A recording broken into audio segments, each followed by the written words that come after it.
And we're live. All right. Just got to test sound here. With stream full screen. Yeah, all right. Let's see what we got here. Just got to test the sound, and we'll get started. And I will answer that question there in a moment. The channel.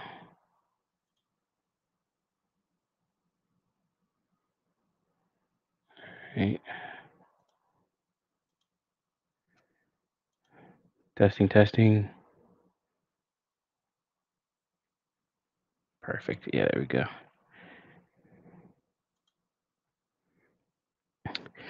Alrighty, so to answer the first question for Kyle, what language, actually, let me just go ahead and do this properly here. Comments. What language would you recommend for an immediate ROI as far as time investment goes? In terms of language, I don't really focus on one language per se. I always focus on things like logic. So no matter what language you have to go through, one thing you're gonna have to learn is its syntax, but the logic is fairly the same in terms of the way things are done. There are things that are a little bit different, like concurrency, and then other things that are language specific, depending on the language itself, even if it's like a query language of some sort. Me personally, I love Node.js and I do backend programming.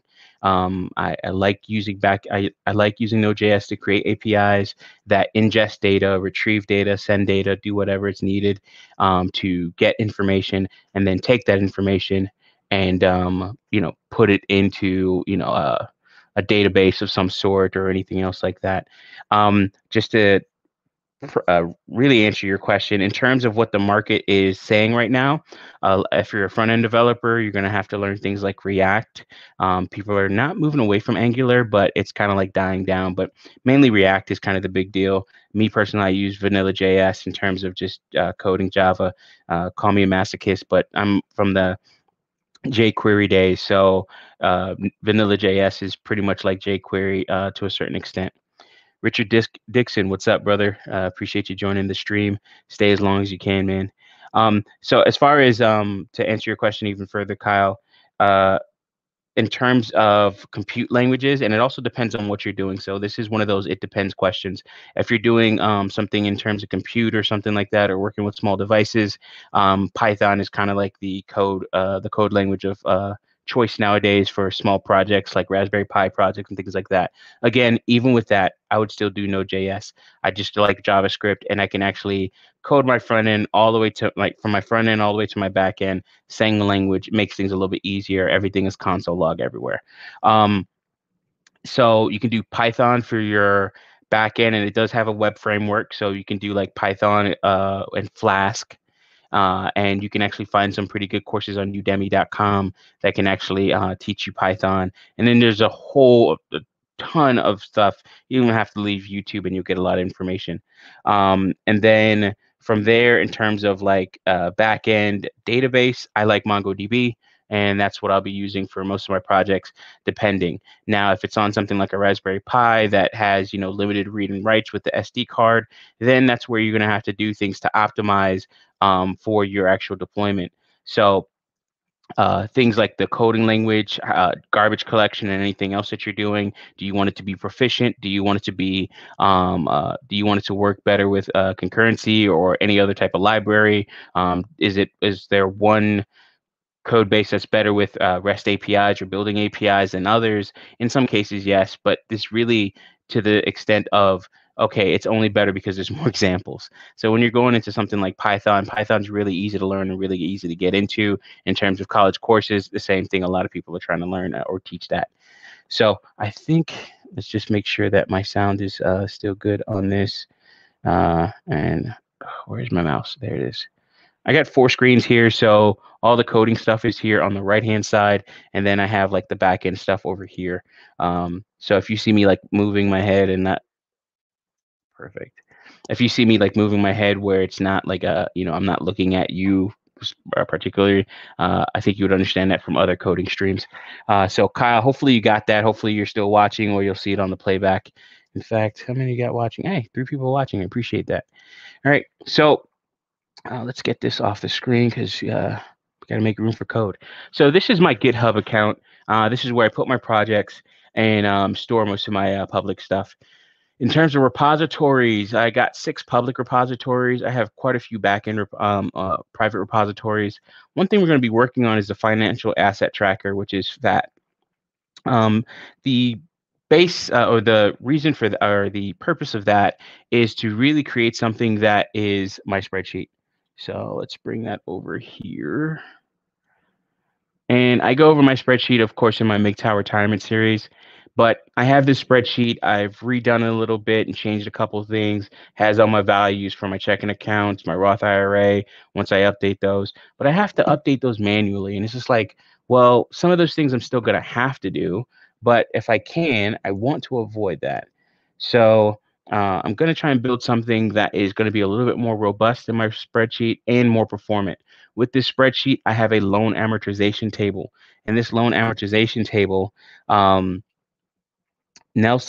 man, hey, listen, I appreciate you joining, brother. But with this loan amortization table, I have all this information that gets calculated on the fly based off of information from other sheets in this or in this spreadsheet itself. So I want to be able to graph things like this information in terms of my asset allocation, and I want to create a backend API that's going to take data from sources like Coinbase, maybe even Binance or CoinMarketCap, and other sources which I may even pay for, maybe even Yahoo Finance and other things that can actually run modeling and things like that based off of models and strategies that are already out there, and then even give me probably past performance data on a stock or something like that. Ultimately, that's what I want to get to. But first, I need to build a boilerplate app or an app that will create some of my projects and act as a bit of a boilerplate for me. So I have things that I always do on a regular basis. Is it, yeah, I have things that I always do on a regular basis in terms of like how I design my applications themselves. So I will be, hopefully I didn't give up anything crazy there. No biggie. Is what it is. But for instance, I have Growbox Seed. So I was working on a project a while back called the Growbox Project.com. By the way, this is a great plugin for your browser. New tabs open up a new picture on artstation.com. You guys always see the artwork that I put for my thumbnails. I get some of the inspiration from there, and or I get I get the pictures from there, and I do all types of other. I search for all types of other stuff and get exposed to all types of other stuff as well. So definitely take a look at that. I'm talking a little bit fast, and that's mainly because I want to try and get as much as I can in an hour. I'll probably be doing these streams probably 2 times a week. But the Growbox project, guys, go and visit it. Check it out. I have, you know, I have it pretty well. It's a pretty nicely designed website and everything like that. I have not worked on this project in a long time, and a part of these streams, I want to be working on this project as well. So I have different portions of that project that explain what they do, and those repositories are all here under TreeStarSystems at GitHub. So github.com/treestarsystems. So Post Receive is another app that I worked on. This does quite a few other things and has some other. This is a pretty nice tool and or pretty nice bit of code here, and it did quite a bit, and it actually was just like a kind of like a passion project, a little bit of a challenge. So this just parses emails. But with the Growbox project, this was for indoor farming, so taking shipping containers and turning them into actual farms. I actually made physical devices for that, such as this here, using Raspberry Pi.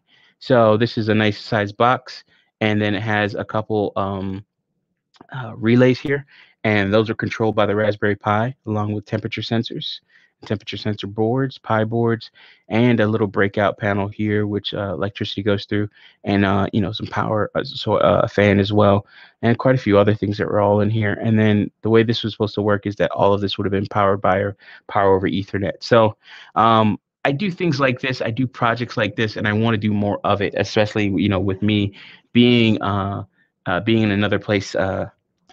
Being in a new home now and in a place that there's nothing to do around here. So I want to do more things, and this is part of what I'm trying to do. I'm jumping all over the place here. All right. So let's read a comment here. Richard Dixon, I've been doing practice problems solving with JS, was learning C sharp, uh, but there isn't a freelance market with it compared to JS. About to start Node track as well. As far as Node.js, I love Node.js. You can look at my code samples. We can talk more about it if you ever want to. But Node.js is a great language to me, but it does require a lot of kind of a lot to get started if you're going to be building like an API or something like that. So this is kind of what I'm trying to do to solve that and creating like boilerplate code and other things. You can actually have really, a one file Node.js script or API if you wanted to. Mine are a little bit more complicated, spread out, and has all types of different modules in them as well to get what I need done. But yeah, Node.js I think is great, and I do like it, love it, and it's great to be a full stack Node.js developer because from front to back, it's all JavaScript, so that's really nice. I am not good on comparing different languages or anything like that, always because I've worked with Node.js for a while now. Before that, I was working with PHP and doing a lot of not scripting, but not scripting, but a lot. I used to love PHP because I could do so much to a string in like one line. Like you could do all types of stuff, bring in and sed and all types of other things. So I used to love it for that. But what we're going to focus on tonight, getting down to it, we're only going to be doing these. I'm only going to be doing these streams for an hour, and then that gives me time to do other stuff in my life. But this also makes sure that I'm progressing on some of my projects. I've talked to you guys before in terms of through videos and talking about, hey, I am, I'm a little bit burnt out with some things, so I want to get back into coding and doing another business. So I want to push myself to get that done, and hopefully this stream helps you, and definitely will help me. So Growbox Seed. The thing about Growbox Seed, it's just a Bash script. So I program in Bash if necessary. I like using Bash because pretty much every Linux system has Bash on it. Also, every Linux system most likely has Python on it, so I could use that as well if I needed to. But I want to be able to like run this script on a new system. It asks a couple questions, and then it starts to pull down anything from repositories and things like that, and install whatever dependencies that are needed for that actual GitHub project or from that project that's downloaded from GitHub, and then give me a nice working directory and boom, dump me into it and do whatever I need to. So what I'm actually going to be making, and this will be actually set up in GitHub or pushed to GitHub, but I'll be making a boilerplate project. So this is going to be a project that's going to expand quite a bit of time. I'm probably going to think probably about 2 or 3 streams. I can probably be able to get this done and working kind of the way I want because I will be using growbox-c.sh, and I will be using that to as my base for what I need to do because I already figured out most of the stuff in that. So if I go to this, this is also on my GitHub. Now with GitHub, I can or with GitHub, I have this as my repo. I do things like this from time to time, and this is another thing that I want to do is make sure that I have little blocks of code like this. Purpose, what are the inputs, and what is the action, and then what is the status. This serves as in file documentation. Now, you will learn some bad things from me, and hopefully you'll learn some good things from me. With the bad things that you learn from me, hopefully you learn not to do them. Plain and simple. So with Bash, it is a very low-level language, I would say. There are a lot of modules that I know of, and you're using whatever's the Bash interpreter on the system itself to interpret a script or code, and then of course you're going to have to make that code or script executable. So things like this, like parsing the project, taking in that information. How does it take it in? You don't really pass anything as a parameter like you would with Node.js. Now this is why Kyle Addo A, appreciate you joining, brother. Kyle Harrison, if you're still listening or listening to the playback, this is why I quote unquote preach logic. Like understanding logic and syntax. Once you learn understand logic, then you just have to learn the syntax. Essentially, it's like saying, "Hey, listen, what is a greeting?" Right? Okay, you greet somebody when you meet them. You know how to greet them. You know how to greet them without saying something bad to them, or you know how to greet them with the proper tone. Right? But then you have to learn the syntax, which is the language. So it's like, okay, do you say hello? Do you say hi? Do you say greetings? Do you say good top of the morning to you, or do you say hola? Do you say, if you want to say bye, do you say ciao? If you want to say yes, do you say we? So that's the syntax of it, So with every language, they have different syntax. And that's kind of how I look at it on a regular basis, like on a just looking at it and be like, oh, okay, it does this, go from here.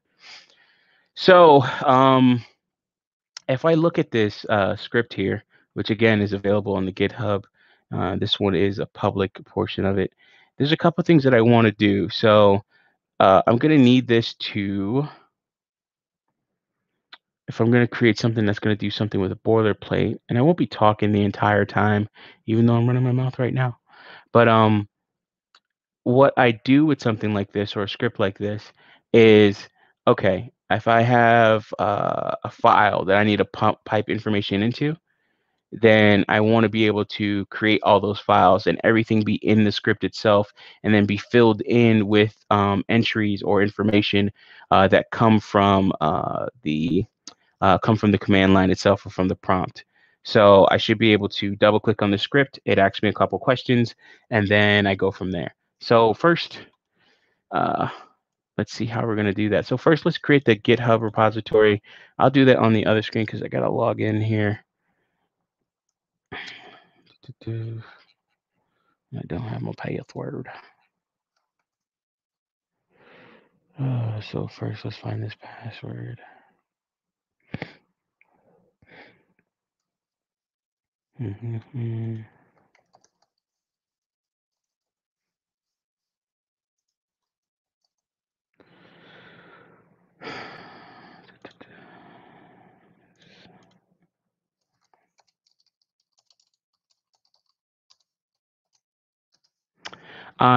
And then we'll go over also my IDE and what I like to use. This is Termius. A lot of people would use, in terms of operating system, I like to program or do things on Linux. It's a lot easier and to get with or to get on top of once you like learn everything and how to traverse everything. I'm also Linux Plus certified, so if you guys ever need my notes for that test, let me know. I do have them freely available. In fact, let me move this window here so I can always see everything that's going on. All right. So yeah, I'm Linux Plus certified. And in terms of my IDE, I don't use Visual Studio Code or anything like that. I use just the shell, the shell with a couple programs, and I'll show you that here in a moment. So in this case, it will be TSS00. All right. Hopefully I paid the bill. Yeah, I did. Great. All right. Oof, what is the password? Apt update. And in this case, what I did is I just went into the system and I did sudo -i, which stands for interactive, and that drops me into the shell as the root user, and then I can run all the other things that I need to do on this. And I haven't logged into this system for like ever. So I'm just running some updates here. So while that happens, I'll do some other stuff. Oh, yeah, Richard Dixon. Oh, okay, so you heard what the tool is. I use Termius. What I like about Termius is that I can actually download it on Windows machines, download it on Linux as well, like Ubuntu or something like that. It has the mobile app, which is great. And then I can even have it on an iPad. It'll sync all of my hosts, and then I can put all my hosts in groups. Then I can actually have passwords saved for certain hosts that are the same password, maybe, and then it'll actually sync all that to their centralized server. This is something I pay for yearly, I believe, at $10 a year. It is worth it to me. I use it all the time. I can actually have multiple things open, and it manages everything here. It's pretty much what Termius should have been. And then I think there was another tool called Putty RTC or something like that, and you needed a license for that. But with that, you can actually have, if I wanted to, I can open up a local shell. right? So I can open up a local shell and be like, I put stuff in there and stuff like that. And that's just a Windows shell right there. I can actually duplicate that, duplicate it in another window, close it out. In this case, I can duplicate in another window. If it gets disconnected for any reason, I can reconnect just by right-clicking and choose reconnect. In terms of like my IDE and how I do everything, we'll upgrade in a second. So what I usually like to do is I use an application. I use two main applications for my quote unquote IDE. So my interactive development environment. I use Screen. Screen essentially is kind of like set, like you can have multiple virtual terminals. So with Screen, I can do, there's commands that I'll be pressing, but Control A, that will allow me to get into the, in a sense, the menu of Screen without actually showing a menu. And then I can do things like split the screen vertically, split it horizontally. I can do things like, go up in the screen or scroll up in the screen a certain amount of lines, whatever it has in its buffer. I can switch between different screens if I needed to by doing Control A tab and quite a few other things. Yeah, so I think Vim does stuff like this to a certain extent. Nano would be my Vim, if you will. I am not a Vim ninja. Vim is sick. It's crazy. You could do so much with it. And I'm not the person that learned it. Like I learned Nano. Nano was like is like Notepad plus plus for me. Oh, also in terms of like Notepad plus plus, one of the things I do like to do is have like a scratch pad of sorts, and I like to do even code comparison. So with Notepad plus plus, you can right click and then you can choose move to other view. So I can actually compare 2 snippets of code. And this is kind of the same thing that I can do with Screen as well. So I just upgraded my Notepad plus plus, and it's telling me everything that's going on here. And then I can add more stuff here. It also has syntax highlighting if I save it as a .html, .js, or anything else like that. It's not as nice or robust as Visual Studio Code or Sublime or anything like that. I keep it pretty simple. With Screen, I can log out of this box here. Screen will still be running. I can end it if I wanted to, but I can have screen sessions that run for the, however long the computer's been up or anything like that. So I already pressed Control A in Screen, and now I'll press Shift S, and that will split the screen horizontally for me. So now I can do Control A tab, and now you can see where I'm at Bash Virtual Terminal 0 here, and then I can do I think it's Control C. Yeah, so Control A and then the letter C. Now I've actually essentially now I have 2 terminals open. So I don't have to open up multiple terminals like you would with Putty back in the day or anything like that. I mean, actually, you still don't even have to do that in Putty. I used to do that before I knew about Screen. Another version or another thing that does something like this, I believe, is Tmux. And that actually has a little bit more in terms of colors and things like that. But as you can see, I can do things like Control A, Shift the pipe symbol right above the left or the right enter key. And now I can actually split the lower horizontal portion, and I can split that vertically. And then I can do Control A, move over to it, Control A, and then C. So Control A and Tab to move over to it, and then Control A and then C to create another essentially window. So I can go like this, I can go like this, and then I can move, just too many buttons, go like this. And those are all different terminals that are doing all different things for me. And essentially, this is my IDE. So at that point, I can do things like nano, whatever, so on and so forth, right? So in this case, what I'll do is since we were running, oh, and if I need to close any of these, I haven't found out the best way of doing this in Screen. I could probably just Google it and find it.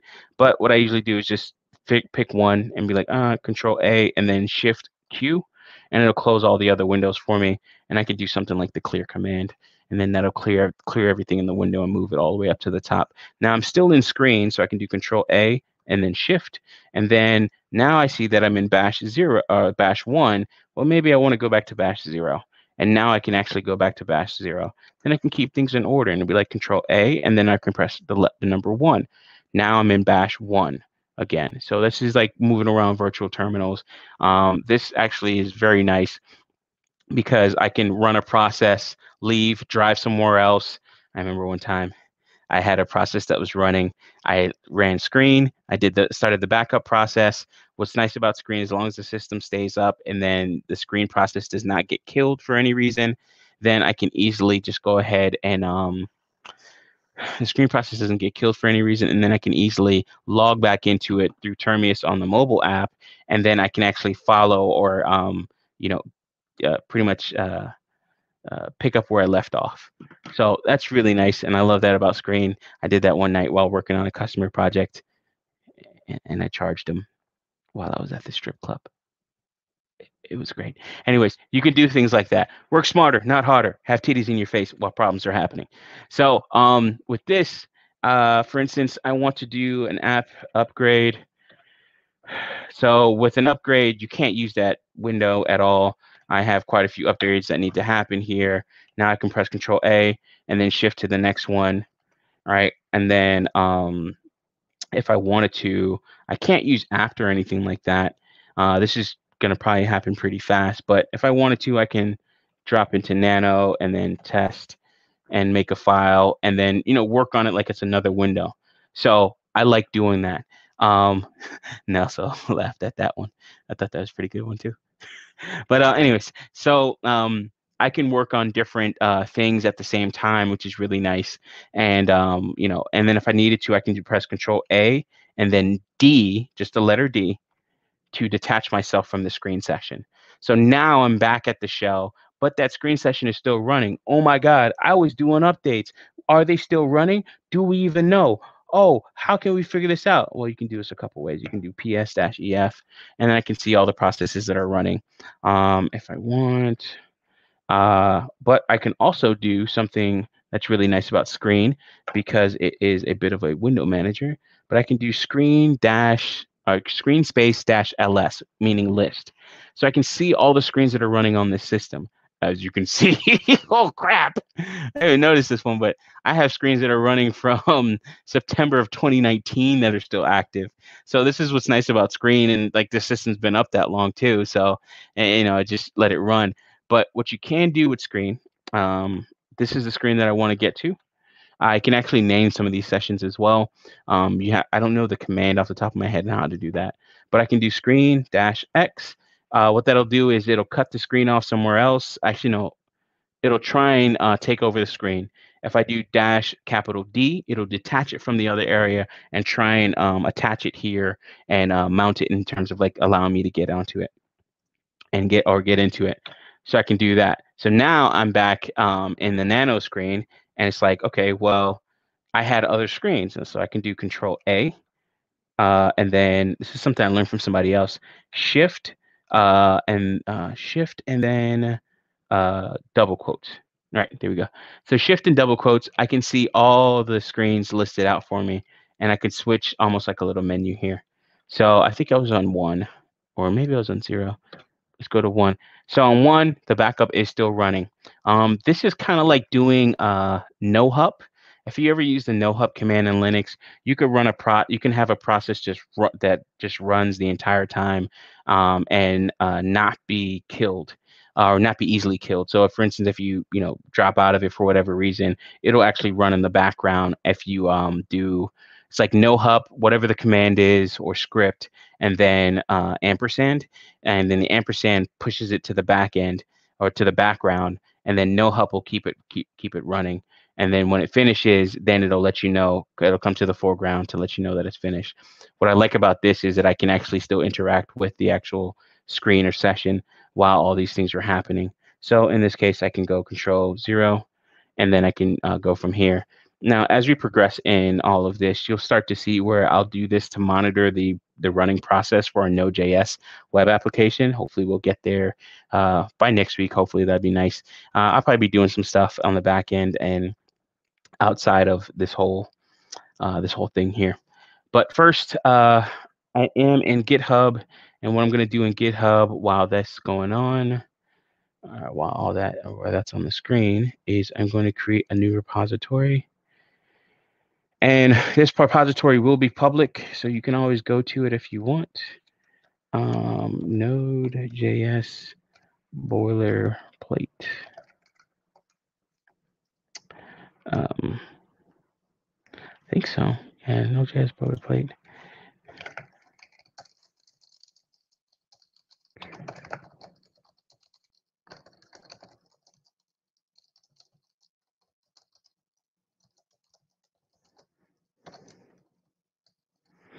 So I want to do something. I want to. Yeah, I could do this here. All right. So I'll go ahead. In this case, I'll create a public repository. I'll add a README file. I'll add a Git Ignore file. In this case, this Git Ignore file, I'm going to make it a Node.js version. Yeah, Node Git Ignore file. In terms of license, give me my credit. I think I usually choose MIT. So pretty much you can use it, do whatever you need to, just give me credit for it. What's it called? And credit means like, just put me in the README file. So be like, oh yeah, I got it from this guy. He's really cool.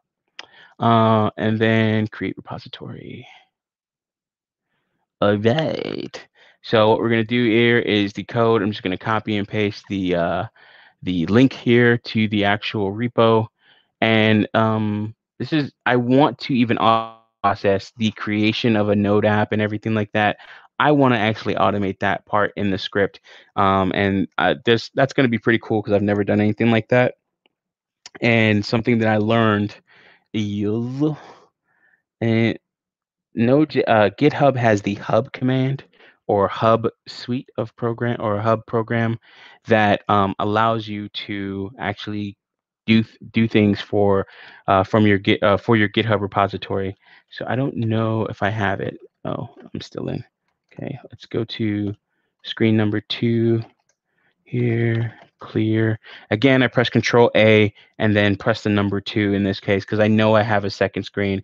Now, if you press Control A and then that screen does not exist, it'll tell you all the screens that do exist at the bottom here, and then it'll also tell you which one you're actually in. So in this case, I do 3, and it shows the asterisk that I'm in number 2 here down here. So that's really nice.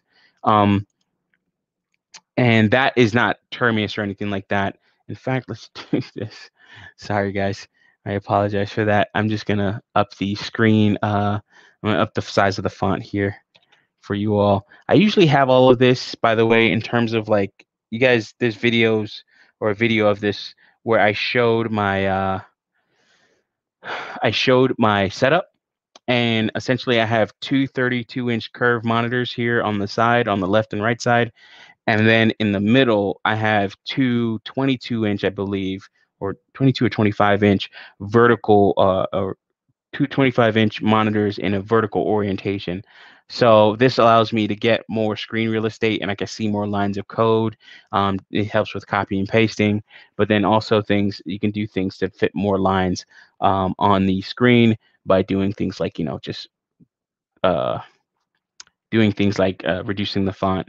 What's nice about Termius is an Electron app, so it acts almost like what you would see in a browser, or it gives you that type of functionality in this case. So I can press Control plus like I would a browser to increase the font size. So I can do that on Termius as well. That's really nice. So actually, let's see how our updates are doing. Oh, wrong screen. All right, no, still at 81% progressing. Okay. All right, and then if I wanted to switch back to the previous screen that I was just on, I press Control A. I press Control A and or Control A and then A again, and then it'll switch right back to it, which is really nice, which is what you just saw happening here. In this case, I am going to get out of this file. I'm not going to save it.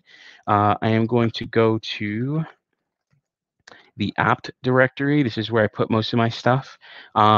If you look at Linux and look up where certain files are stored or the purpose of certain directories have a use. Certain directories are where certain binaries are actually saved. So directories or binaries that are saved in /bin are usually system binaries. If you want to save a binary that you create or a third-party binary, in some cases it might be saved in /usr or user /bin.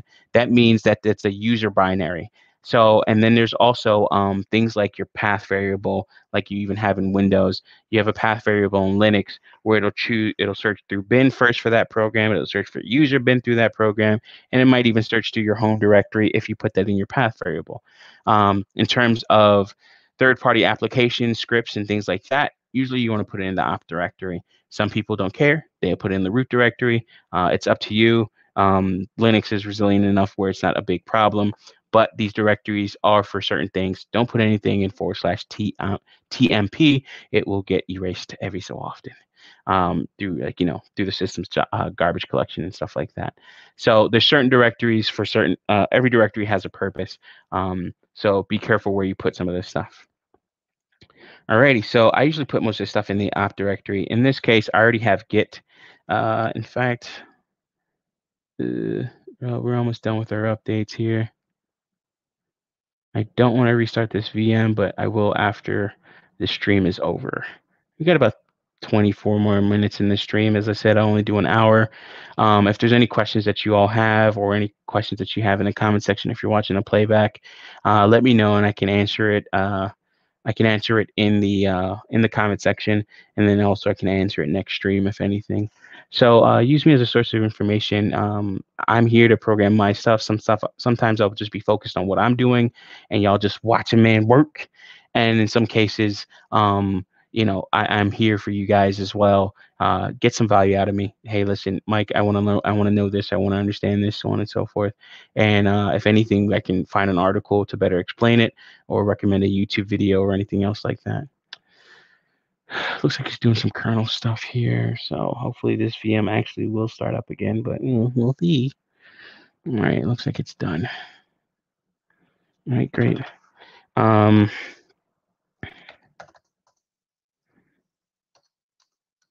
right, so let's install hub command. So you can do something like apt search hub and then I think less. So if I do app search, then I'm gonna actually search whatever the package that I'm looking for. Then I pipe it into less. What a less allows me to do is it allows me to scroll through the screen without it just like showing a whole bunch of information all at once, and then it's scrolling off of the screen.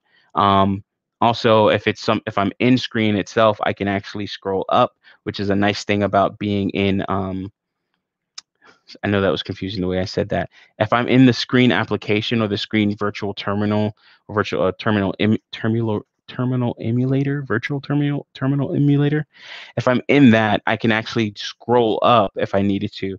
Now, if I'm on just a regular terminal and it's not screen or anything else, then I can also scroll up, but that might be a little bit harder.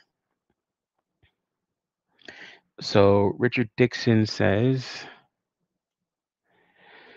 I'm still learning the file structure in Linux while I'm working. I mess around with Kali. Okay, Kali Linux. Okay. I love Ubuntu. It was one of the first ones I learned when I was in college. So that was around 2004, 2005. And that's what I really got into. I have it on a Raspberry Pi and SSH into it on my cell phone so I can practice the terminal while working. Okay, cool. Don't get fired. But yeah, you know what? Let me knock on wood. So, I don't want to speak those things into existence. It was a joke, I swear. Please, Lord, let him keep his job. But yeah, so in terms of doing that, yeah, you can do that with a Raspberry Pi. You can do that with a VPS if you need to or anything else. Definitely invest in getting a VPS. I use a company called arpnetworks.com. So arpnetworks.com. There's probably cheaper places. This is a small small operation.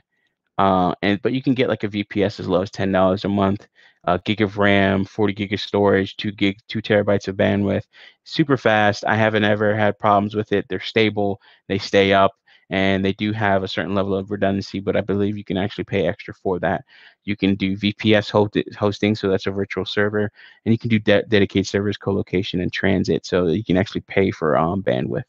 And they also they've gotten better over time, and now they offer automated provisioning, which is really nice. So you don't actually have to wait for their support, which used to do it beforehand. So I use them, and so far they've been rock solid. And they're pretty good in terms of telling you when maintenance is happening too. All right, so let's go. I want to search for this hub command, so I just want to look for that real quick and then show you how to use what's it called, the search command. I watched too many episodes of Mr. Robot too.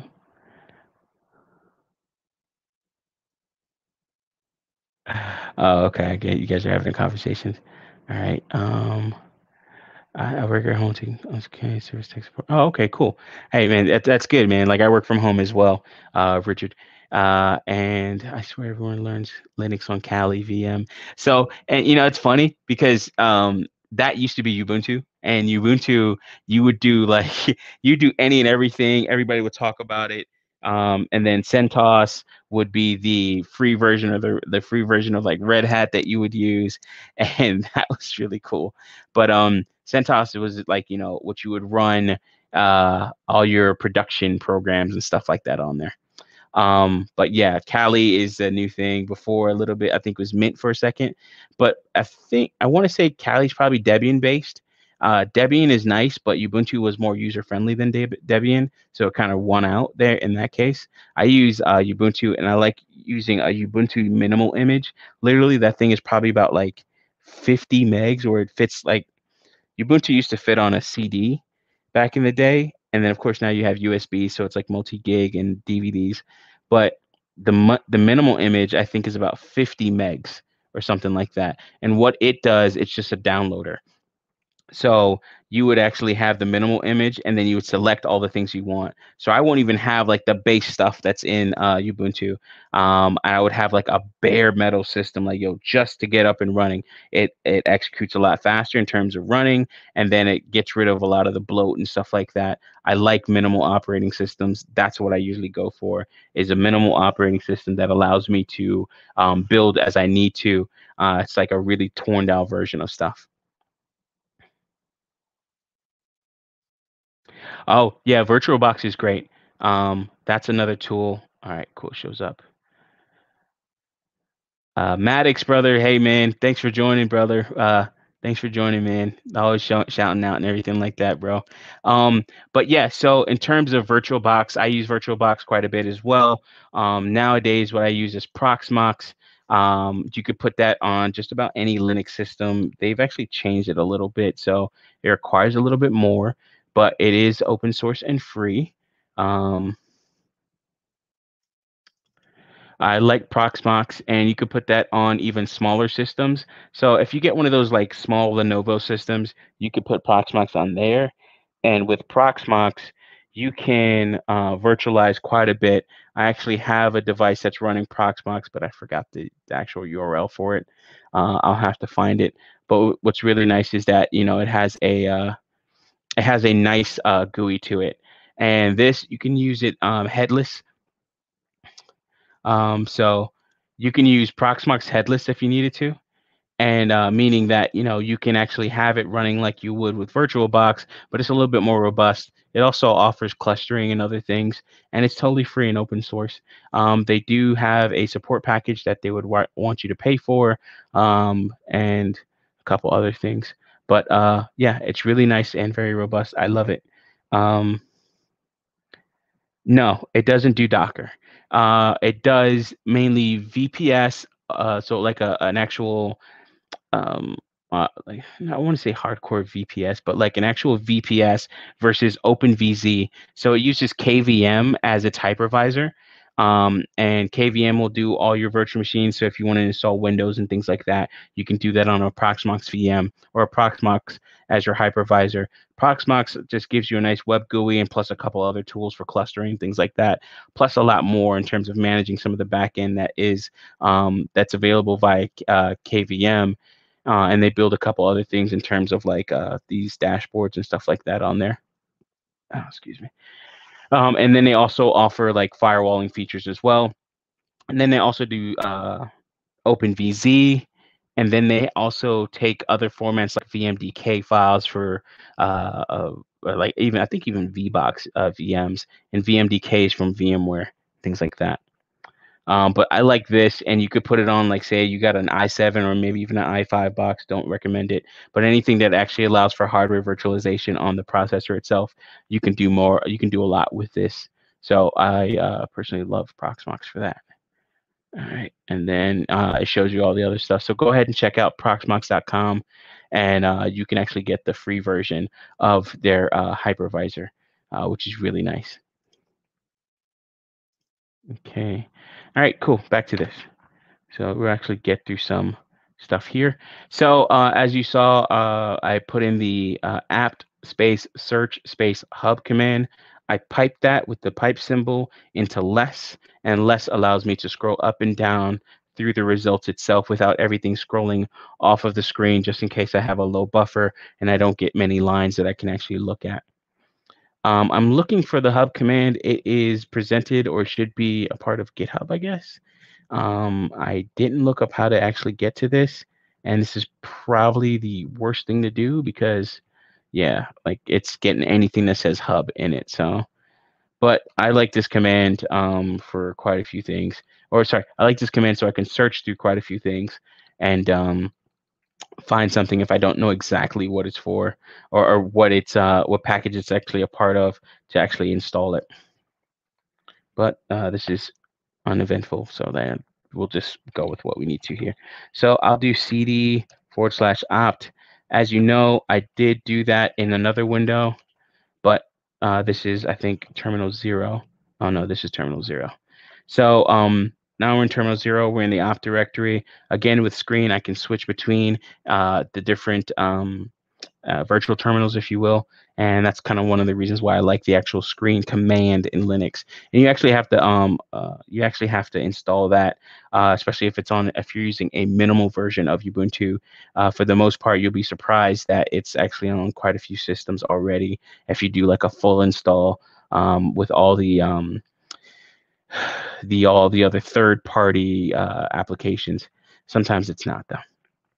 So in my case, we are going to do git clone, and I think, yeah, there we go. Cool. So git clone, and then I'm going to clone that repository. Should create a folder for me called node.js boilerplate.git. Boom. All right. So now I do the ls for list. This is also equivalent to the dir command in Windows. ls-last. L for list, A for all, so that shows even the hidden files. S for, I think it's summary, and then T for timestamps, and then I think H for human readable. I use usually ALH, and that shows me everything, even hidden files. L, it gives me a list of all those files, and then H shows everything in human readable format, especially for files that it'll usually show it in bytes or kilobytes, but it won't show it'll show it in bytes. But then if it's like gigabytes large or something like that, I need to see it in a human readable format and not do all the math. So so this will show me, this will be the output here. So this is the L portion of it. This is what A does for you. And then H shows it in a human readable format, so like 4K. So if I did that command, and as you can see, one thing I did and learn all the different keys and everything like that. But one thing I did is I just erased everything to the to the previous space. So instead of me going backspace, backspace, backspace, backspace, I can just go Control W. That also works in Cisco devices as well. I can do Control A to move to the beginning of a line. Oh, no, I can't do Control A. I think it's like Control Shift A. Nope, can't do that either. And the reason why I can't do it is because Control A is a key combination for screen, so that kind of sucks. But that's kind of like moving. That's like using the home key if I needed to. So so if I want to do home, I can do Control E to move to the end of the line though, because that is not a special key for screen. So screen is nice, but you get caught up on things like this. So if I do Control A, set all the backspaces, or if I just do ls without any triggers, this is how it shows. ls-a, this will show me the current directory and previous directory for the dots there, and then if there was anything else, it would show it there as well. And then if I do the up arrow, I can go through my previous commands. But if I do control so ls-a -l for list, this is what it looks like. But I can see that, hey, listen, this is like 4K, right? But it only shows it in bytes, or I think bytes, right? Then if I do H to make it human readable, then I get this. So this is a nice thing. Yeah, I'm not good at remembering all the flags. Yeah, definitely. I would say get good, like on something like that, man. Get used to it, get good at it, and start to learn a little bit more. And get you like the biggest thing, probably one of the main reasons why you don't know all the flags or anything like that is mainly because you don't use it enough. So use it more. It's the best way I can say that. I'm making an assumption there, but definitely use it more. Here we go. All right, cool. Probably use another VM next time. Give up the goods here, but I'll probably use a test VM for some of this other stuff, but I'm not too worried about some of the stuff that's on here. I have it backed up as well, so. What do we need to do? I've been talking so damn much. CD, Node.js boilerplate in here. I have my README file. I have my Git Ignore file. There's a couple other things that I will add to that Git Ignore file, so I'm going to go through my other Git Ignore file that I have in my C directory. There's things like a .save file that I need to get rid of or that I do not need in here. So let's go ahead and customize our Git Ignore. So Git Ignore. So if you use, like when I created the repository, if you're watching the playback, or if you need to, you can watch the playback or scroll back. You'll see when I created the repository, one thing that I had to do, or one thing that I chose to do was add a Git Ignore file, and I used it for the Node.js base. Now, one thing I'm going to do is add some more stuff here. So this is my custom stuff. So anything with the swp, .save, .json, hard copy or screen log, I will not upload that to the repository. And that's mainly because if I use a file that's the .json, it might have some private stuff in there that I do not need to put up there. And I'll give it another file extension or something like that.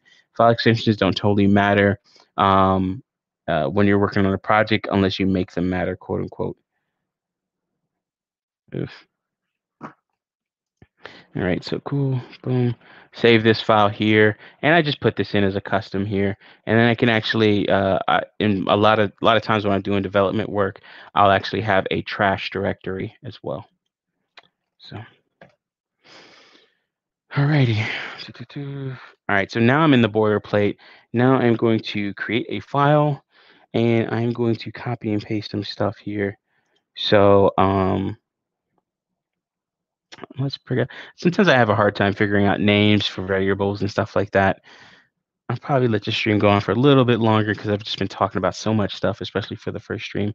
And you guys know I can talk.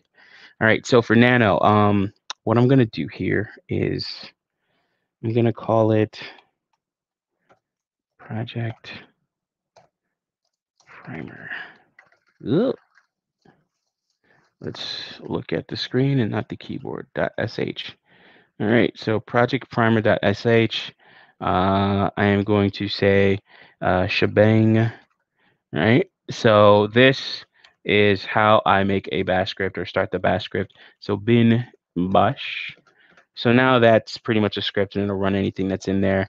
If I wanted to, I can do echo hello. And why am I using bash? As I said before, bash is just really easy.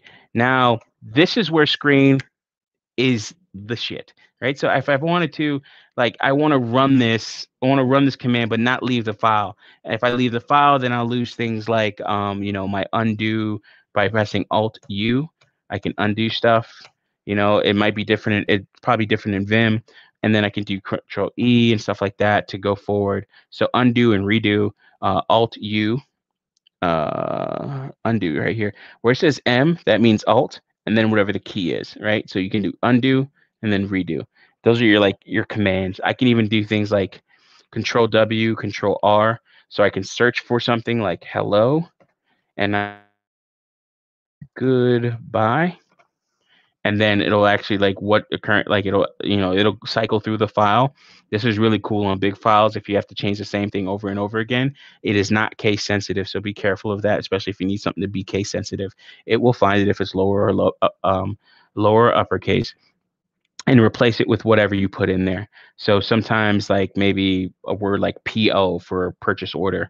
Well, maybe sometimes you want to have it lowercase, or maybe it's PO in a part of a word. So be careful with that. And you could cycle through it. So if I wanted to replace this instance, I could press yes, I could press no, I could press A to do everything and call it a day.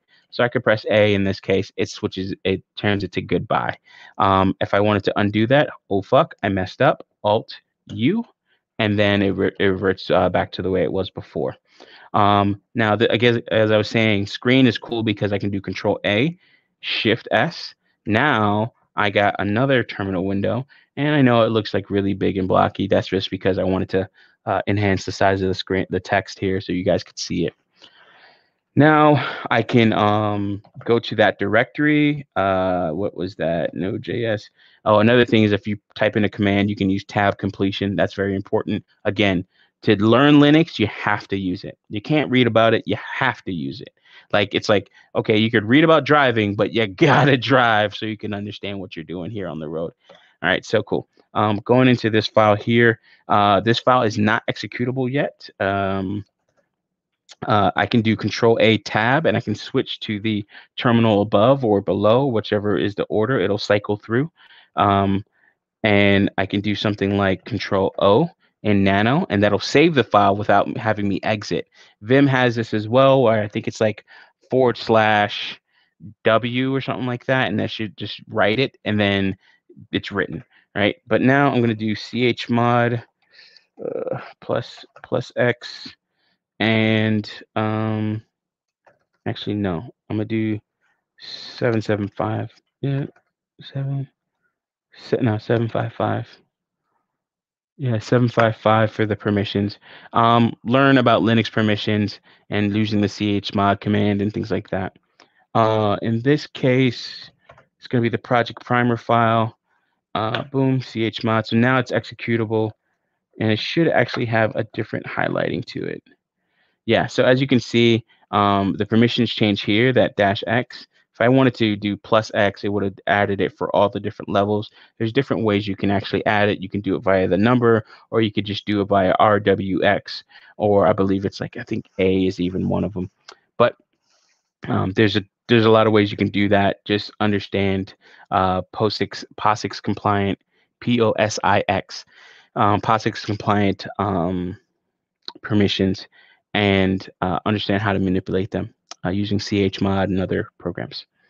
But when you have a script that is actually executable, as you can see here, that SWP file is set or is made, which is a swap file for that Nano does. And the reason why I don't want that, or the reason why I don't care about this, I should say, is because I already put in my Git Ignore, so it should not actually upload those. And sometimes you can actually delete things from the repository if you ever need to, so it can be pulled down from the repo. But you can see here by me making it executable, now it is bold and green. And it's kind of like a small change, but you can kind of see these are not bold and this one is. All right, so I'm going to do period for current directory, /, so that keeps me everything in current directory. And then I can actually do tab completion. So in this case, I can go to the Git folder, but what I actually need to do is go to the project primer.sh, and then I want to run this, and it's going to say hello. All right, stream's done. Fuck it, we're out of here. But with this, now I have like the base of what I'm going to start with my script here. I'm going to do a little bit more here because I want to get a little bit more out of the stream for you guys here. Okay, so we're just going to add a couple functions. As I said, Control A, tab.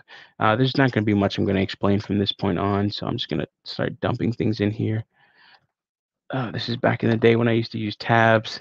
So another thing, I just said I wouldn't do this, but I am. Another thing is when you're dealing with writing code, there are style guides in terms of code style guides, and they like Twitter has one I've seen, probably even Facebook has one, but they expect the code to be written in a certain manner, meaning using spaces instead of tabs or indentation, ending things with the proper character or line or line ending code or something like that. Like for instance, in Node.js, any line should be pretty much exited, or any line should be stopped, or at the end of that line, it should have a semicolon. If you're doing Node.js, for Bash, it doesn't really have anything like that that I know of. All right, cool. So one thing I'm going to do here is gen random. If I call it, it should head to 1. Okay, so this does take an input, and again, I just know this code here. But if you do $1, that says the first input of the file. So in this case, I wanted to generate quite a few different things here, and I think gen random, the way this function works, and this goes into documentation. Like, okay, if I wrote this, unless I understood it, then then it's not going to choosing on. Unless I totally understood what this code is actually doing, I'm going to have to run it. That could be actually detrimental. So we got to be careful about things like that. And one best things you can do is actually have what's it called? One of the best things you can do is have proper documentation. So I can do things like a comment, finding out what the comment is for a language. For Node.js, it's going to be //, or if I wanted to do multi-line comments, it would be /*, and then you end at the last line, */, and then that anything in between that will be commented out. In terms of working with Nano, I can cut lines by pressing Control K, and then I could repaste those lines by doing Control U. Also, if you do something like really quick succession, if I do like quite a few lines or 3 or 4 lines or something like that, it'll give me all those lines out there. So you just have to like kind of wait. There's like a little bit of a timer with that. You get used to it though over time. So gen random, I can see that it takes an input of $1, meaning $1 references the first parameter that you pass. To pass a parameter in a bash function, you just go like 2, and that's passing a parameter, as opposed to with Node.js, you would put a parameter in the parentheses and then and write the line like that. Again, logic over syntax. Or sorry, logic is probably the most important thing to learn. Learning the logic, how certain loops work in certain languages, that's the biggest thing, because most of these languages all have the same thing, except for something like Go, which only has a for loop, which like tripped me out when I was like listening to that the other day. I was like, holy crap, it only has a for loop. But with that for loop, you can do all types of stuff. So gen random, from what I remember when I wrote this, what gen random does is just spits out a random string, and it spits it out at a certain length. In this case, it takes your date and then runs it through SHA-256 sum, base 64, and all this does, it randomizes the string itself. So every time I run this, even if it's a date at the same exact time, it actually gives me a different value. And then I would loop this and then have it give me like 4 or 5 or something like that, different strings or lines if I wanted to. So let's just do it really quick without having me write a loop and embarrassing myself, because I'm not good with remembering all this stuff all the time.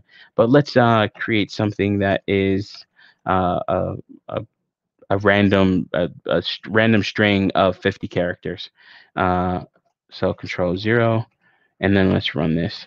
So now, as you can see here, based off of the date, or using the date as a way to randomize the data, now if I run this over and over and over and over again, this is gonna give me multiple strings, or give me different strings every time, and it randomizes it for me. But you can kind of see that it didn't do it for this one. So this is why when I use the date, it doesn't if you do it the same second, it'll actually produce the same string.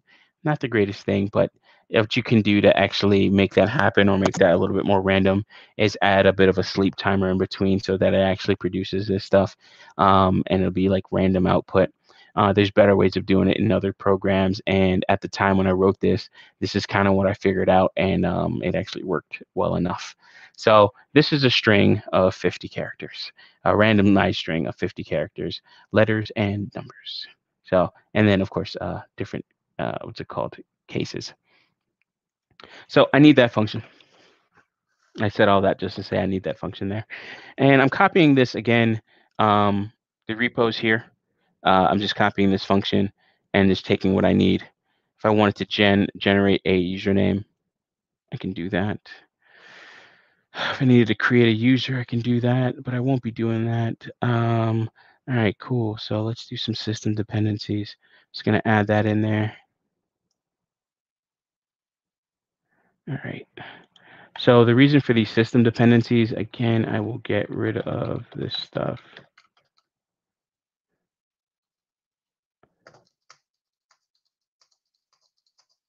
So another thing I want to do is, for instance, this was for Raspberry Pis.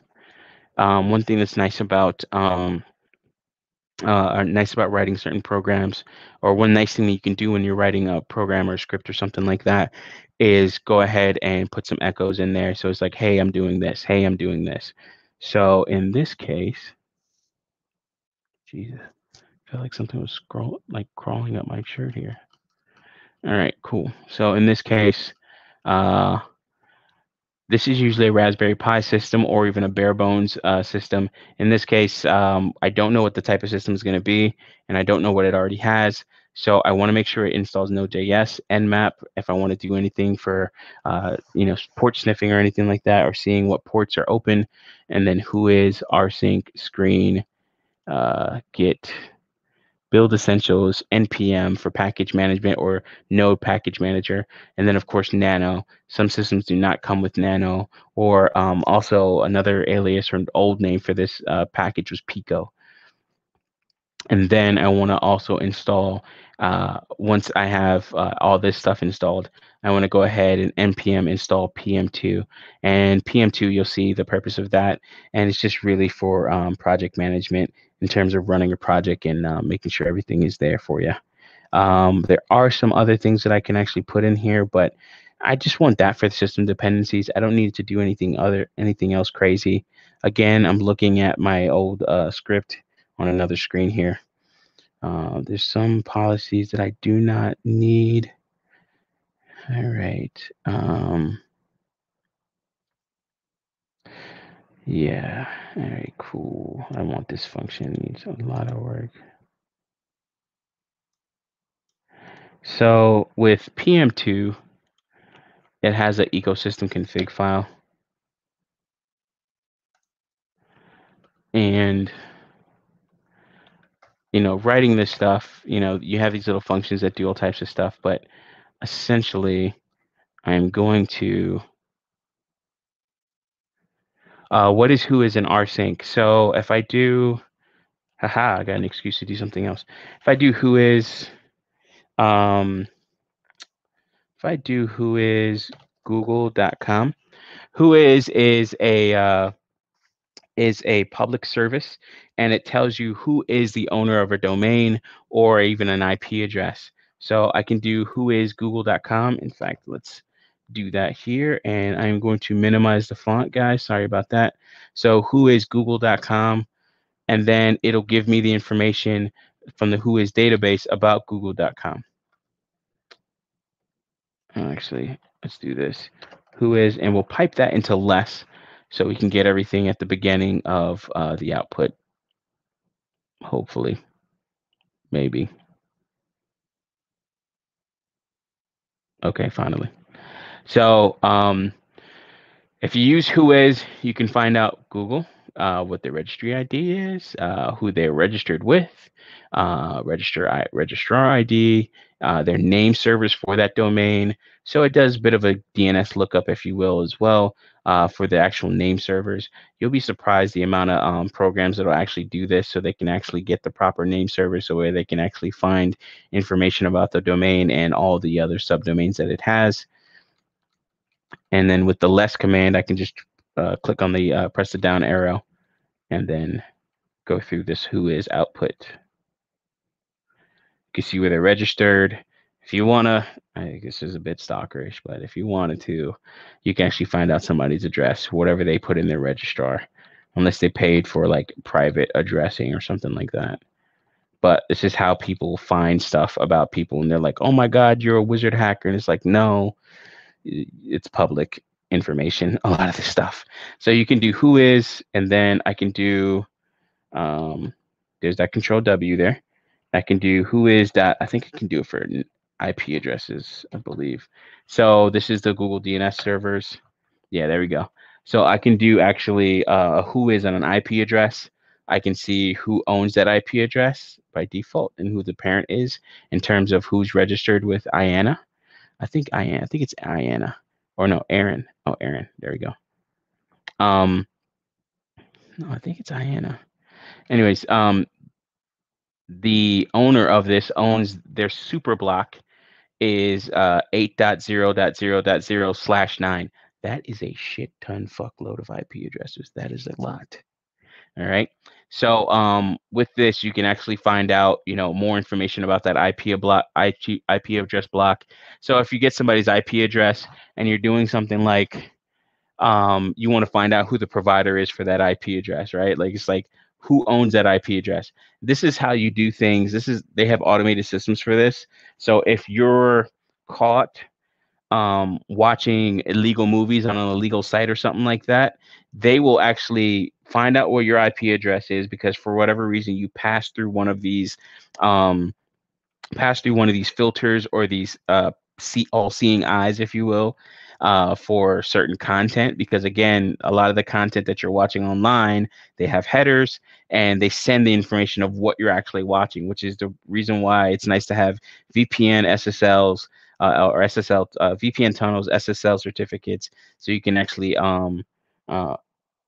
SSL certificates, so you can actually protect and encrypt your data, and then other ways your information.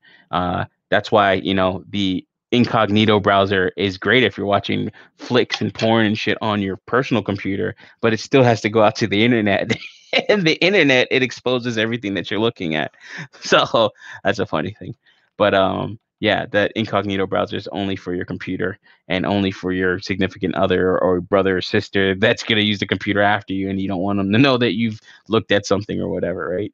But I can see that, level 3, which is a large ISP that actually got bought out by CenturyLink, which is a baby Bell, or another major telecommunications vendor. But you can see more information about the IP address as well, and who's it's actually allocated to. So they say, hey, this range here is allocated to Google. So level 3 and Google. Right, so it's been allocated to Google LLC, and then you can actually see all the IP addresses that Google owns in that range. Excuse me. So they own 256 IP addresses. Learn subnet masking, subnet mask, and IP subnetting. Really, not subnet masking, but learn IP subnetting, so you can understand that and what that all means. Definitely something like a skill that you want to learn, and you don't always have to remember it, because I don't, but you definitely want to know it. All right, going to Rsync. Rsync is a tool that you can use to back stuff up. If you ever want to learn more about a project or a command or something like that, okay, that is sweet. I'm installing right now. Didn't have to install. It's already on my machine. Yeah, a lot of these tools are already on your machine. One that isn't probably on your machine that I would tell you to start looking at is something like Nmap. So I can do Nmap, google.com-pn, learn the triggers, big guy. And then I can actually scan all the ports for google.com. This actually takes a while in some cases, depending on the service that you're actually trying to go to. But okay, I was going to go to something else. But you can actually do Nmap, and then it'll tell you what IP address that it's going after, and then the actual the domain name, and then it gives you all the ports that are open, HTTP, HTTPS, and stuff like that. So definitely install Nmap as well. It's freaking sick. Another one, oh, Rsync. If you want to learn some more about these commands, you can use the man command and then the command name itself. Man stands for manual. So you can do Rsync. And if it has a manual, then you can actually go ahead and see it. And then you can learn more about the program itself. Rsync is great because you can have a whole bunch of different triggers, and you can make a pretty robust, nice backup and recovery script with Rsync itself. I love Rsync for that, and you could do a lot with it. So definitely check that out. Actually, let's read that real quick. Description: Rsync is a fast and extraordinary versatile file copying tool. A lot of tools, Linux-based, will use a bit of Rsync, and even tools that want to do in terms of like data recovery, backup tools, and things like that will actually leverage Rsync because it's on most systems. And Rsync is great because it's on most systems and it's available. It's available on most Linux flavors. Like it's pretty much like ubiquitous to all Linux flavors, especially if somebody's doing something that's Debian based. It's already there, built for Debian, and then they just go from there. And it's pretty much the same. But yeah, it can copy locally to and from hosts over any remote shell or to and from remote rsync daemon. So you can actually have the rsync daemon itself present some files or a file folder, and you could rsync to and from. Rsync is pretty fast, and I like it. Subnetting masks the network ID and looks for the host ID, I think. Subnetting masks the network ID and looks for the host ID. I'm not exactly sure. You're probably answering something that I said, but I've been talking so damn much. I've already moved forward, so I apologize for that. But if your IP subnetting is like knowing if something is a /9, how many IP addresses that you actually have in that network itself, and then being able to subnet that even more, or what they call super netting. So you subnet a subnet if you needed to. So you can chop it in half, chop it in fourths, eighths, all the way up to 32s. Which I mean that doesn't work too well, but you can chop it into 30s or /30s, and I think there's like 30/30s or something like that. It's like 256 divided by 4. Give me a second. 256 divided by 4. Yeah, you can go slash it all the way down to 64. I think, yeah. Yeah, and that'll give you the network and everything like that. So understanding like what a /30 is and how many /30s you can actually have in a subnet range that you have or that you get. By the way, I renewed my CCNA probably like a year ago or so, and I did Network Plus as well. So if you guys have questions like that, let me know. All right, let's just quit out of here. Where were we? All right, cool. So in this case, I have an ecosystem.config.js. Now, what I'm trying to do here is, if I'm building something, I want it to prompt me for entry. So in this case, I believe it's the read command. So like read. So what I'm going to do is, again, ArtStation is freaking sick. I like it. Prompt for input bash.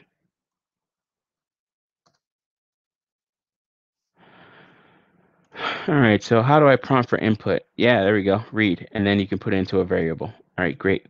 So now that I know that, or semi been refreshed on that, I can do something like this. For instance, I can define a function and do prompts. And with bash, the way it works is you have to do everything in order. So if I'm calling gen random, I cannot call it before it's defined. Some languages and it has to be defined in order. So if I call gen random here, in this section, it'll work. But if I call gen random up here before gen random is even defined, it will not work.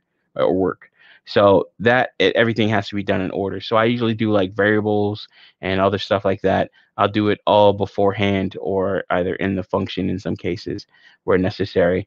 Also, let's see how we define variables in Bash. I believe it's a $sign. No, it's not. It's just a thing here. All right, cool. I can write all this stuff to JSON to a JSON object if I needed to. So in this case, what I want to do is define a variable, and I'll call this one folder equals, and then I'll have that go to an empty string, and then I will do read echo. Oh, okay, cool. So that's how I use this read command. Again, I just Googled it, and how do I use the read command is here. So let's actually put that side by side. All right, so echo, and I will be putting everything into this variable here. In this case, it doesn't show me an example of that, but that's fine. Yeah, and you see here, this is how I call that file path variable here. Oh, okay. So it can do it inline. This is really nice. So we want to do things like this. This is a little bit nicer in terms of like not being too wordy with the code or anything like that. So, and then we can do things. I can show you how to test that. All right. So I like that. Read -e-p. Also, typing without looking. Learn how to do that. I'm not always that great with it. File. Stall directory. Also, you'll have syntax highlighting. I believe it's in Vim as well, and also in Nano, depending on the file type. Not always the greatest, not always the best, or anything like that, but good enough. And that's kind of like that's the nice thing about if you use like a nice, more robust IDE, such as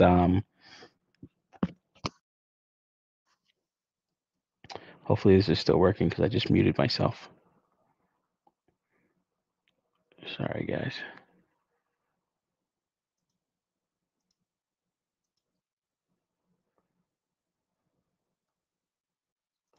All right, perfect. Yeah, I'm trying to use this headset a little bit more. It's usually for work, but don't tell them I'm using it for other stuff. All right, so read. In this case, please enter the full destination. Destination path. And then we'll do example /opt. And then we can even default some of this stuff too. And then we default it. Some of these things have like a way that you can default things automatically within it. But what you can also do is just do an if statement. All right, so read sp prompting shell. All right, so in this case, I'm just reading this. Let's have another example of prompting for input in the shell. Write down the below code. We have 2 read commands to add a logging credentials. Keyword XP used to hide. Oh, okay, that's really cool. Oh, so you can use the -sp to hide characters if you ever needed to when you're doing an input. So yeah, that's really nice. Huh. Okay.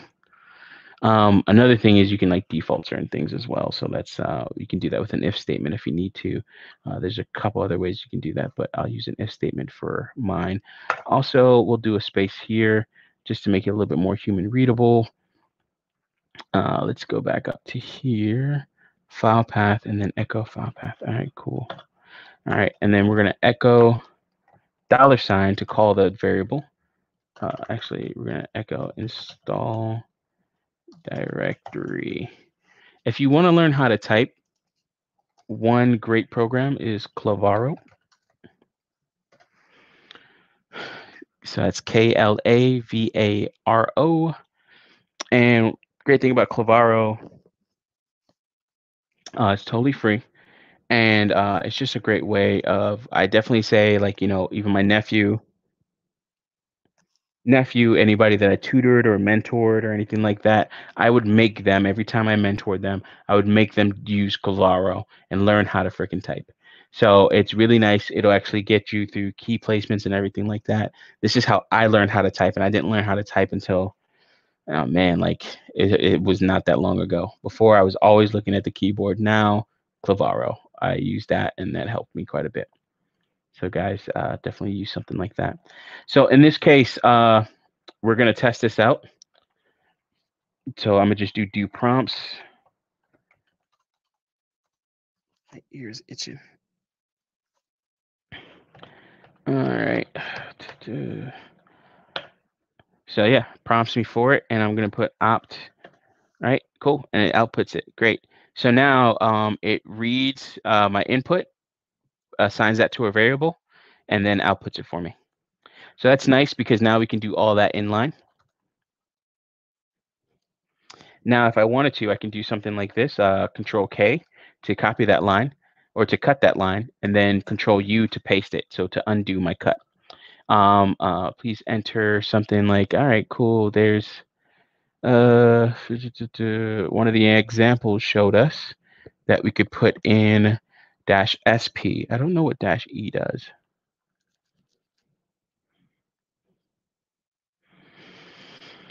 All right, so you have to summon up to see the open.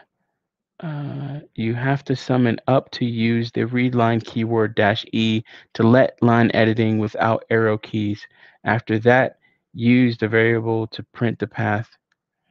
Okay, I don't know what the hell that meant. Oh, okay, so I can go back and do stuff like that, I guess. Now, if I don't have that -e, also learn the different comments for something.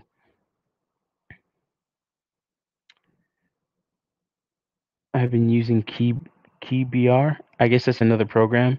Keyboard, Richard Dixon. I've never heard of that program. That's kind of okay.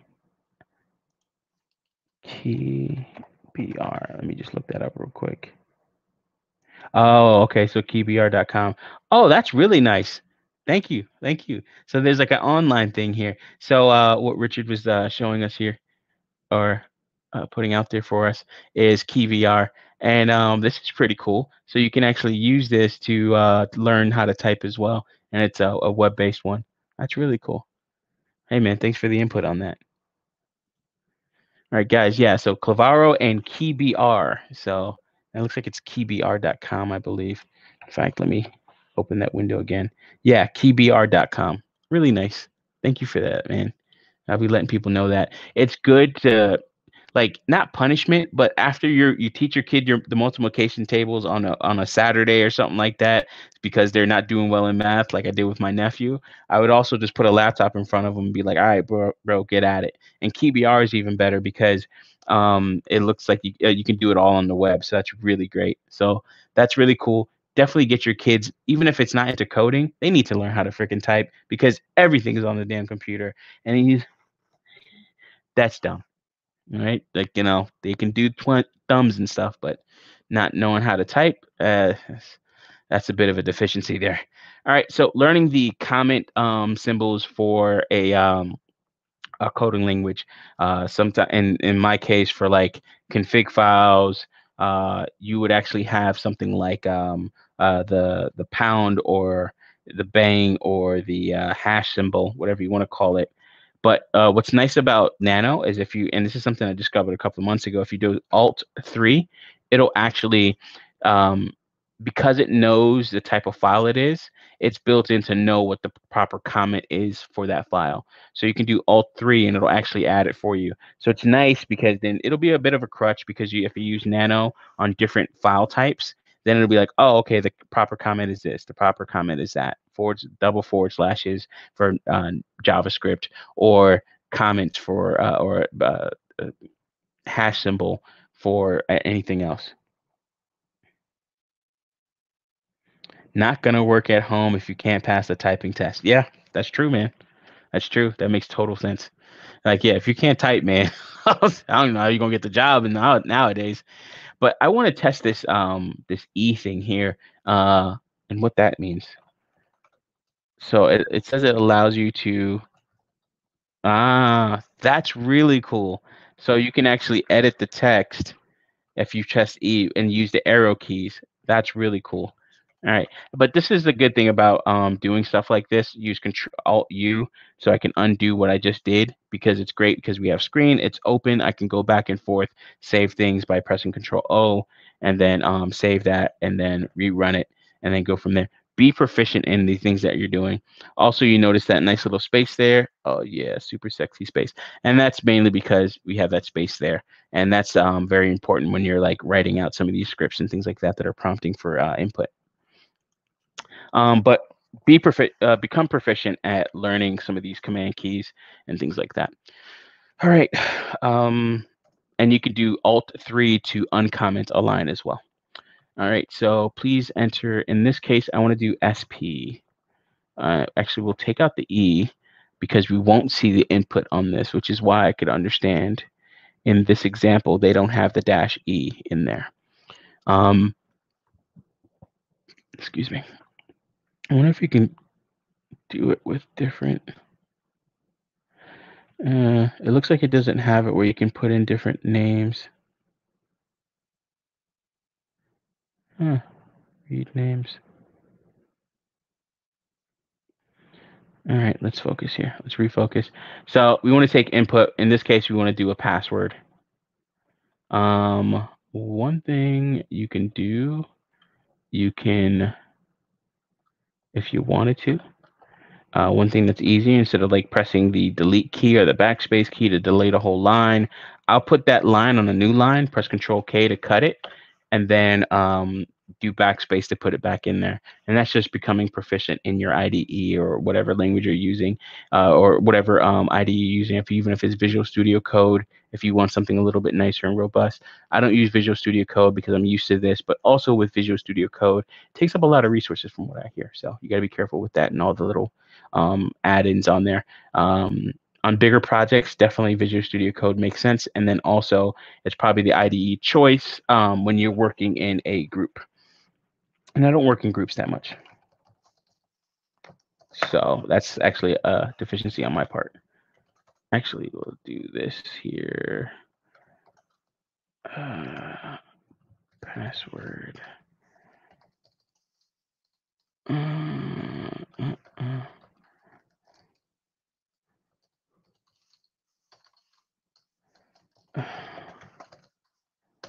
Actually, this, put that there, puts in the password. All right, cool. And then it shows me everything. So in this case, oh, in my echoes, I didn't add a new line. So that's another thing, right? So let's do that.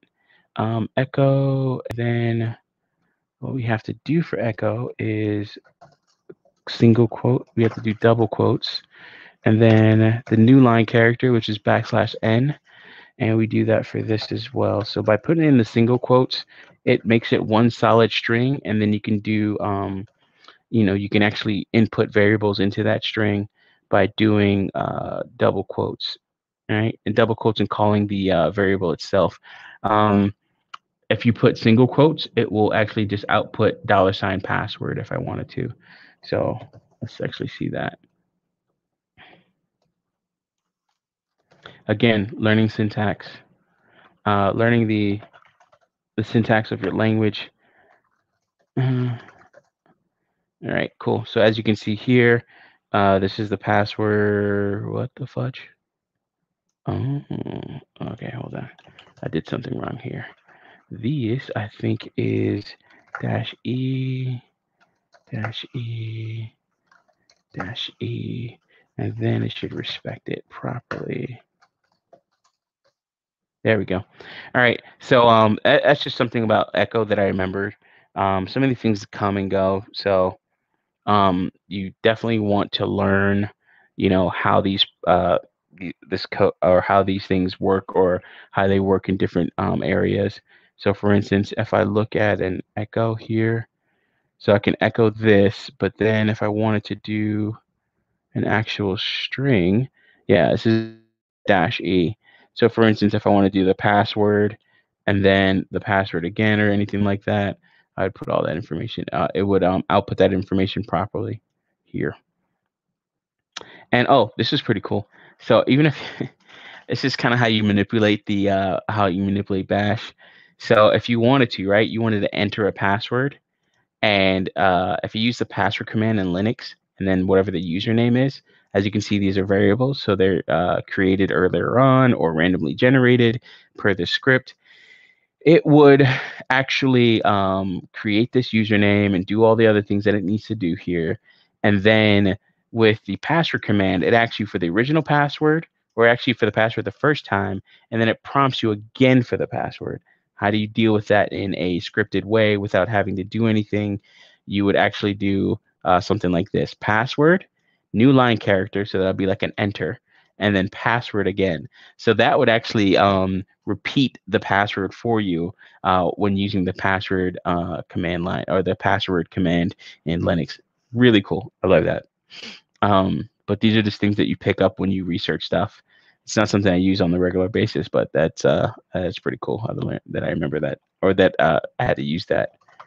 Um, so it looks like I'm adding too many. I'm adding too many things here. I don't need. It looks like the dash E adds that line for me or adds a new line character. Again, I gotta semi brush up on this stuff. Yeah, there we go. So, oh no, it doesn't. Great. All right, cool. All right. Dash and uh,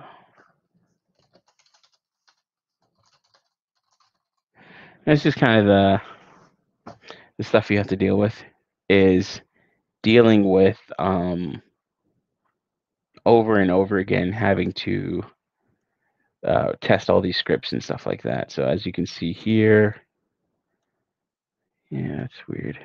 Okay, you have to just keep on running this stuff, and this is mainly because of my rustiness with running a script and everything else like that. So in some cases, you put it at the beginning of the line versus putting it at the end. Oh, and I believe this I have to do it at the end. Yeah, there we go. All right, so it puts it on a new line here.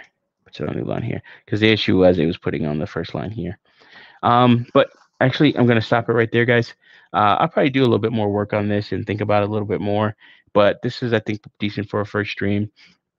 Guys, I really do appreciate you all joining. Really do appreciate the likes on that. Whoa, I got 13 likes. Hey, all right. Hope some of y'all logged in twice. But yeah, I appreciate you guys joining the stream. I'll probably be doing this again on Thursday. So if you have any questions or anything like that, let me know. I will be probably working on, I'm going to eat here in a little bit, probably chill out for a second and probably work on the script a little bit more. I might get a little bit further into it. And if you have any questions, also let me know. I will be uploading all changes to the repo. So if you go to github.com/treestarsystems, and the repo will be it'll be on this front page here, but no JS boilerplate. So here you'll see the repo itself, and I'll update the code that's in there. So for this script and all that, so you'll see all that for you guys to use. All right. As always, thanks a lot. Oh, Nelson, thanks for the masterclass. Yeah, you call it masterclass. I call it rambling. I'm also a little bit dry. So, hey, if you guys have any questions, I can touch on just about any and everything because of my experience as a computer consultant, and now getting into coding and developing for the past couple of years, for probably past 3 years or so. So, if there's anything that you guys have questions on, I will try and structure these live streams so that I can actually help and help you guys better understand this type of stuff. Yeah. Well, as always, thanks for listening. Appreciate you. Peace.